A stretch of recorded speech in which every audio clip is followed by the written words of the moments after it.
Caliph.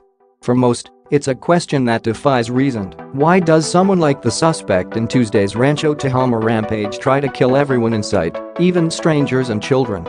Psychologists interviewed by the Record Searchlight Wednesday said the shooter likely is either trying, as will an animal, to recapture dominance or honor through violence, or is subscribing to extremist ideology that justifies the violence, or is so paranoid that the person thinks everyone is conspiring against him.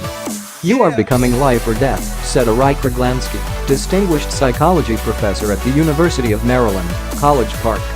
"That is a way of, in some strange way, asserting your dominance and importance. And these people are probably desperate for that kind of feeling."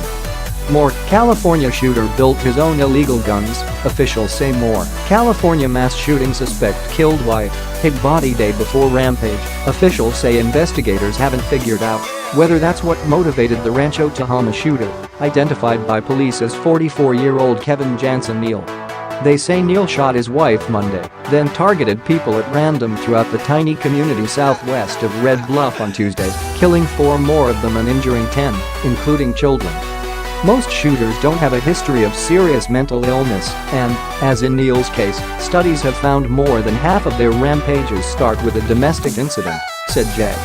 Reed Malloy, a forensic psychologist and consultant for the FBI. Cars are parked in front of the home of Kevin Jansen Neal Wednesday, November 15, 2017, in Rancho Tehama Reserve, Caliph. The body of Neal's wife was found at the home, where Neal started a shooting rampage that left 4 others dead before he was shot and killed by Tehama County Sheriff's deputies.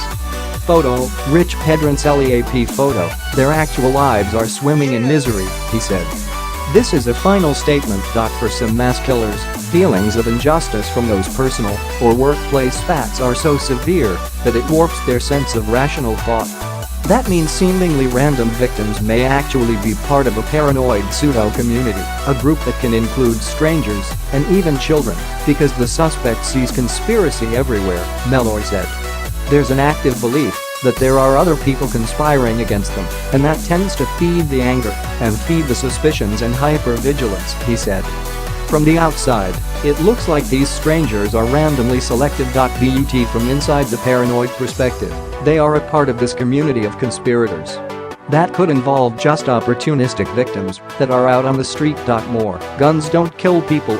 Men and boys kill people, experts say. More, Sutherland Springs, mass shooters often have domestic violence trait. More, 3 mass shootings in the past 17 months have been among the nation's bloodiest. Targeting children may also tie back to the dominance theory, and it's possible the children weren't targeted themselves, but to make their parents suffer." Kruglansky said he wanted to hurt other people and therefore assert his great power, Kruglansky said. "And what can hurt other people more than killing their children?" Another theory about children: if Neal was deeply unhappy, he could have just been bitter that kids are usually carefree. In contrast to the happiness of the children, he may feel particularly unhappy and humiliated, Kruglansky said. "And I'm going to show them that I am the power to make them unhappy." Law enforcement officials, including an FBI agent and others, gathered Tuesday outside the Rancho Tehama Elementary School. Photo, Jim Schultz. Record Searchlight. Still, Richard Cooter, chair of the George Washington University's Forensic Psychology program, said each case is different and you can't necessarily inject logic into a deranged mind. "You can't logically figure it out," he said. "Clearly, little kids in the school have nothing to do with this. And so at that point, it's just sort of generalized rage." Cooter said it's possible Neal killing his wife made him realize he would be going to prison, so he figured he may as well die, but get his revenge on a society perceived as unfair first. "You can probably assume that, whatever it was, it got out of control, and at the time, that it was really out of control, that he just decided to go out in a blaze of glory." Richard Cooter, the George Washington University. "You can probably assume that, whatever it was, it got out of control, and at the time, that it was really out of control, that he just decided to go out in a blaze of glory," Cooter said. Kruglansky believes America's cultural narrative around guns can foster the feelings that mass shooters dwell on. "In our culture, where guns are used for self-protection. Self-protection is a way of disallowing others to humiliate you, to take your property, to divest you of your rights, he said. Self-protection is more than self-protection. It's assertion of your honor, and, in our country, unfortunately, we have this idea that guns are for protection, for honor, for significance. And I think that adds fuel to the rage and to the sense of empowerment that guns will bring you. How do we make the violence stop? Preventing mass killings with a profile is challenging, Cooter said.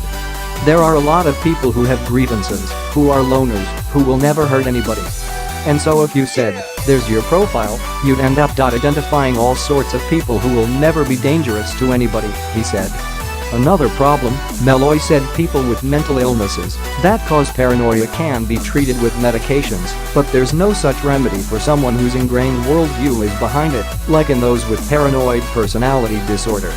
For the individuals who are paranoid, they often present great difficulties for law enforcement because they will engage in behaviors that will warrant law enforcement attention, but then confirm their paranoid beliefs, he said.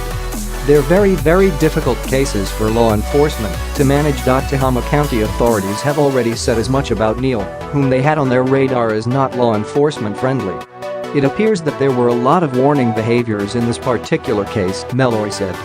Fundamentally, the mass murderers cannot be predicted specifically, but there are steps that can be taken to prevent them, including a concerted effort to both involve law enforcement as well as involve mental health professionals and individuals that raise concern in people's minds.